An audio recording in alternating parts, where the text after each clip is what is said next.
Bien, ahora vamos a empezar este nuevo capítulo sobre por qué representar o presentar el Evangelio de esta manera en las fases de la humanidad de Cristo, de la divinidad de Cristo, de la muerte de Cristo, de la cruz de Cristo, de su resurrección, su aparición, su ascensión, su encarnación y su venida, y luego el fin.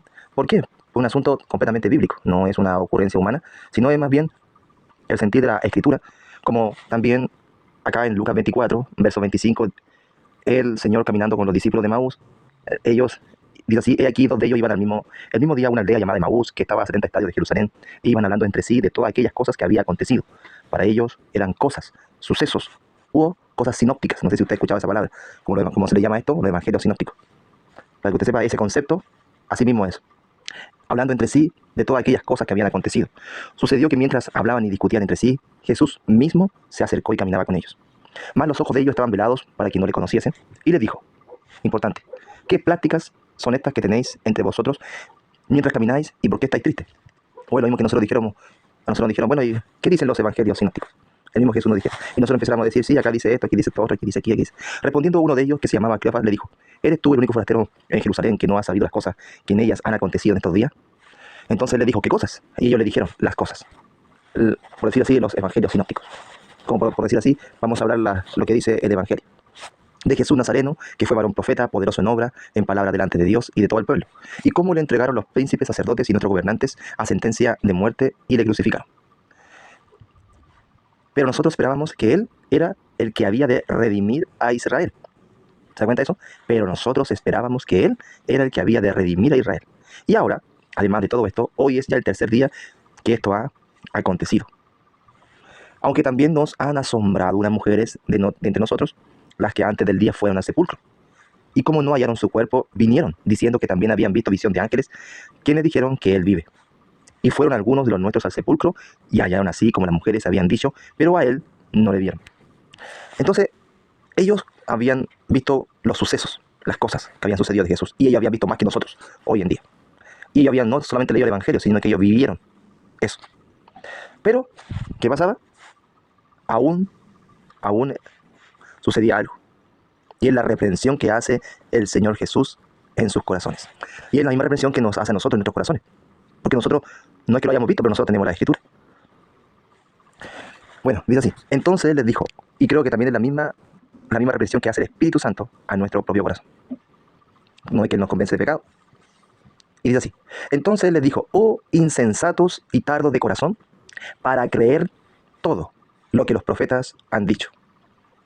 Lo primero que toma es el corazón pobre para recibir lo que los profetas han dicho. Y les dice, no era necesario, lo que los profetas han dicho, no era necesario que el Cristo padeciera estas cosas y que entrara en su gloria. Esto es lo que los profetas habían dicho. Y comenzando desde Moisés y siguiendo por todos los profetas, les declaraba en todas las escrituras lo que de él decían. No le hablaba del profeta Jeremías, lo que había pasado como hoy día se habla o de Isaías o de Sansón, la historia de Sansón para los niños. No le hablaba de eso. ¿De quién? De lo que de él decía. Llegaron a la aldea a donde iban y él hizo como que iba más lejos. O sea, ¿qué quiere decir eso? Había una enseñanza mucho más allá.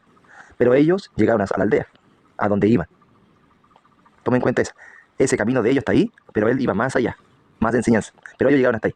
Más ellos, ¿qué hicieron? Le obligaron a quedarse, en vez de ellos haber seguido más allá.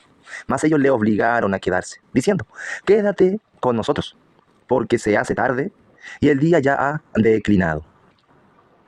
Entró pues a quedarse con ellos. En esa condición, él entró a quedarse con ellos.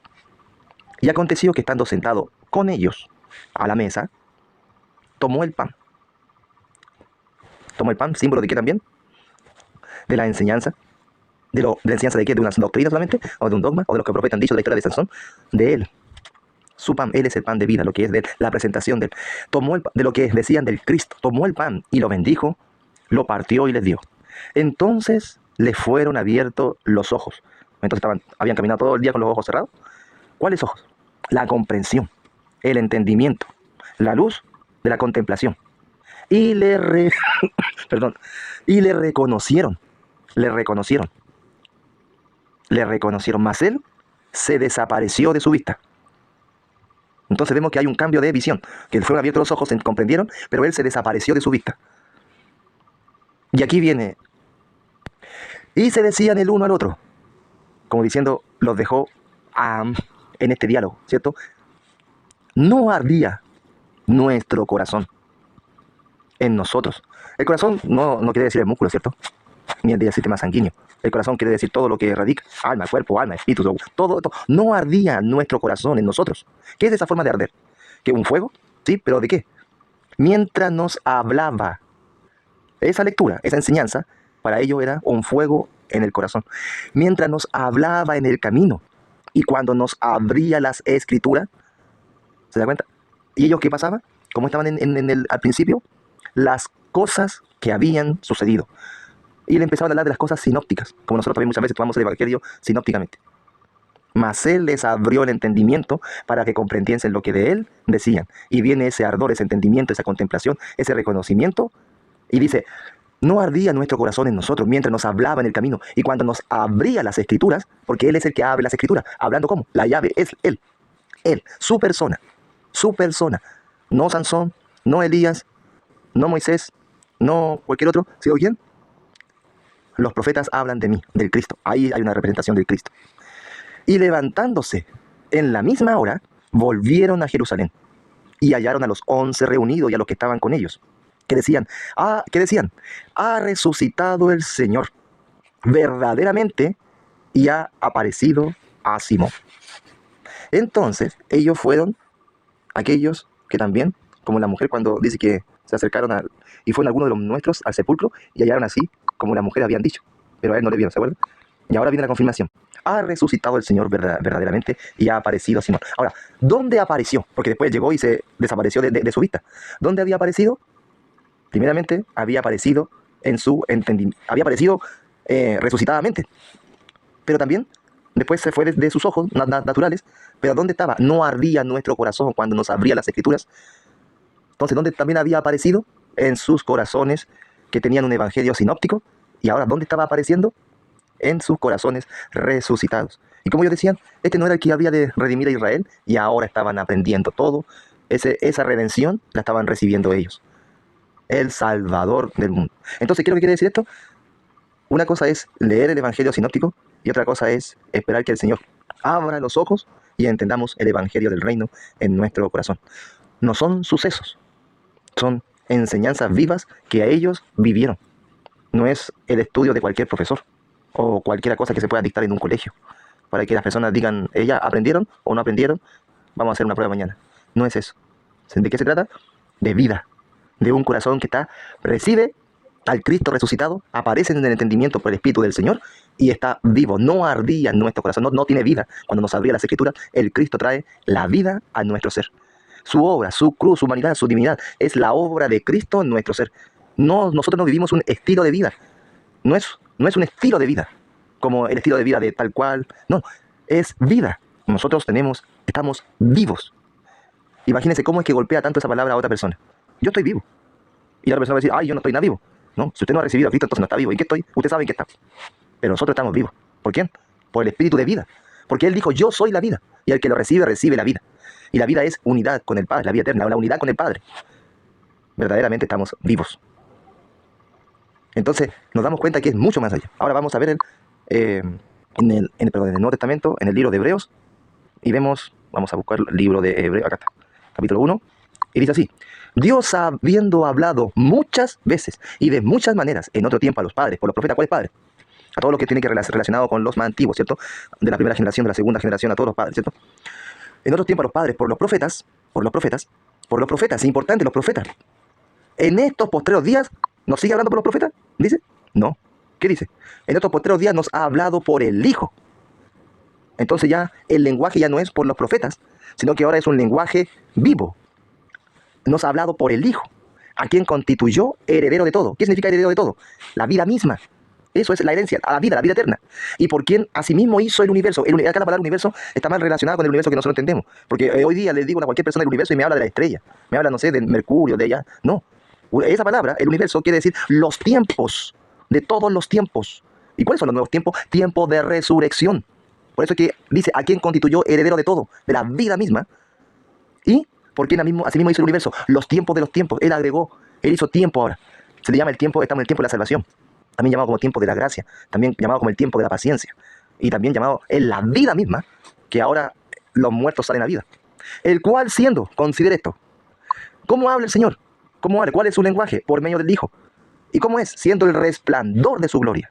Él es el lenguaje del resplandor de su gloria. ¿Qué quiere decir eso? Algo que Él va a hablar y que vamos a quedar ciegos, así con los ojos, de nuestras pupilas naturales. No, no es eso. Siendo el resplandor de su gloria. ¿Qué es su gloria? El poder de la resurrección. ¿Qué es su gloria? El poder de la vida que da a los muertos, le da vida. El poder que Él tiene para darnos vida. Es el resplandor de su gloria. Es el poder porque estamos vivos ahora. Poder, ¿para qué? Para perdonar. Poder para vencer la muerte. Poder para llamarle Padre. Poder para ser hechos hijos de Dios. Poder de su gloria, lo suyo. Y la imagen misma de su sustancia. La imagen hijos de Dios, de su sustancia. Y la imagen misma de su sustancia. Hemos recibido eso, de su divinidad. ¿Y quién sustenta toda la cosa? ¿La sustenta con quién? Con la palabra de su poder, de su gloria, de su autoridad. Habiendo, ¿qué cosa? Habiendo efectuado la purificación de nuestros pecados por medio de sí mismo. Por eso es que cuando Él dice, oh insensatos y tardos de corazón, para entender todo lo que los profetas han dicho, ¿no era necesario que el Cristo padeciese y entrar en su gloria? Y les declaraba por toda la escritura de lo que Él decían. Estas fueron las palabras que ellos recibieron. La misma que hemos recibido nosotros hasta los siglos de los siglos, que es poder de vida. Es vida hemos recibido, el espíritu de vida, habiendo efectuado la purificación de nuestros pecados. Por medio de sí mismo, se sentó a la diestra de la majestad en las alturas. Se sentó a la diestra, quiere decir que ya está todo completo. Ahí está gobernando. Ya no se va. La única manera que Él viene, se va a parar ¿a qué? A buscar a su pueblo y a juzgar.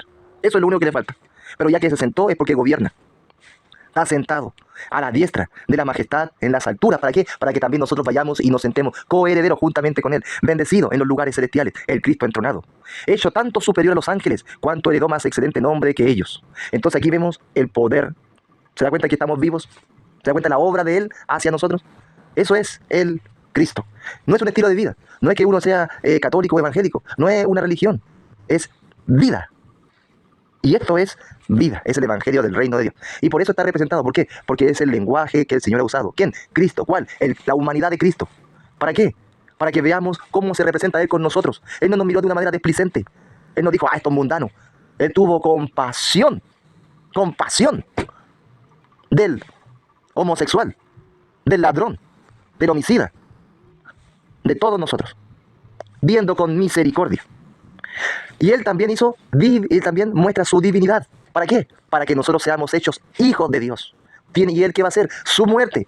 Como dice, con Cristo estoy juntamente crucificado. Para que muramos con esa cruz y vivamos esa cruz, muriendo a todo este mundo.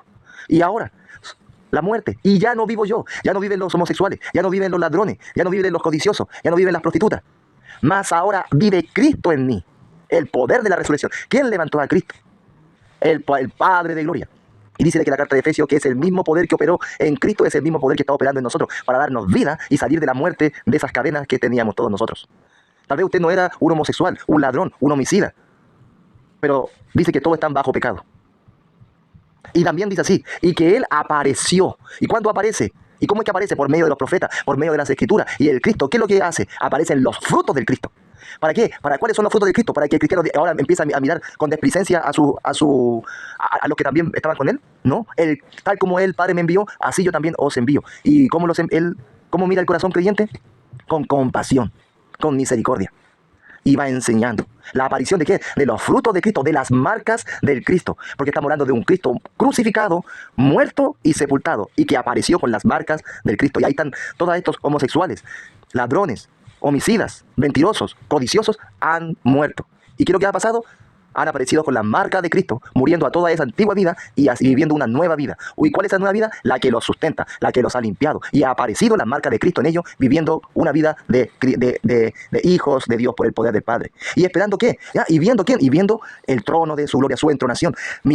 Con la ascensión, porque Cristo también no solamente apareció, sino también que fue ascendido a los cielos, para que el hombre ponga, el que está naciendo nuevamente, de nuevo, ponga la mirada en las cosas de arriba, en las que ya están hechas, en las que están gobernando, en el tiempo de la gracia, en el tiempo del poder, en el tiempo de la salvación, para que él siga viviendo y muera a todo lo terrenal, muera a toda la prostitución, muera a toda la codicia, muera a toda la rebeldía, muera a toda la lengua que habla con lisonja, que habla con destructora.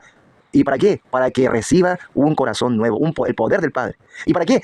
Para su venida, porque Él viene Y a este pueblo Él va a glorificar. La glorificación de nuestro cuerpo. La glorificación de nuestro cuerpo. A eso Él viene, a glorificar nuestro cuerpo. Él viene a buscar esa iglesia preparada, pero no apartada como el fariseísmo, sino que entregada, que mira a los otros como con compasión, que está trabajando en la obra. Con compasión, tal como sus ojos los ven a nosotros, con misericordia. Dios los bendiga en el nombre de Jesús y que el resplandor de su gloria siga trabajando en nuestros corazones. Amén.